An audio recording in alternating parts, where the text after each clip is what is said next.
Hello, ladies and gentlemen. Welcome to the June 26th episode of You Can't Make This Shit Up. I'm your hostess, all in good fun, and it's been quite a week in Trumplandia.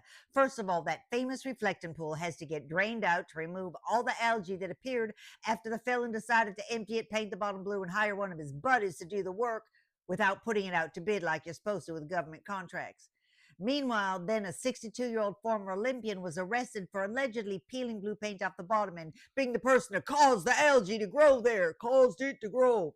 Meanwhile, the House approved a bipartisan housing affordability bill, finally agreeing that we have to do something about the cost of housing in the nation. But the sexual assaulter felon president decided to block the bill and punish them because they didn't pass his SAVE Act, the act that could prevent as many as 50% of U.S. citizens from being able to vote if they either don't have a passport or if they have a married name that doesn't match the name that's on their birth certificate, which obviously it isn't going to. Now, speaking of bipartisan bills, both the House and the Senate passed the War Powers Resolution Act, calling for the U.S. to withdraw troops from Iran in this illegal war. Well, that pissed off the felon and his bootlicker Mike Johnson, who just decided to go ahead and send the Congress home as punishment. There's all sorts of reports going around about screaming matches taking place between the felon of the White House and a bunch of elected GOP people, but I wouldn't want to be a fly on that wall, make me puke my guts out. Now, Supreme Court, let's talk about them.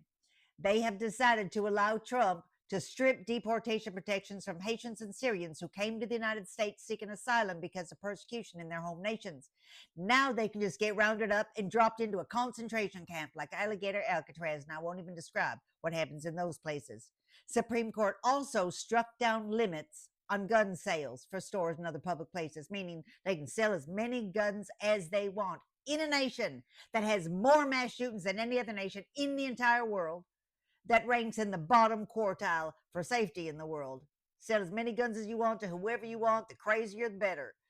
Speaking of crazy, the Texas Board of Education decided to pass a new law requiring that 5 million public school kids read Bible studies as part of their required reading. And the Texas Lieutenant Governor is claiming there's nothing in the Constitution about the separation of church and state. Well, I guess he's a product of the fine educational system in Texas.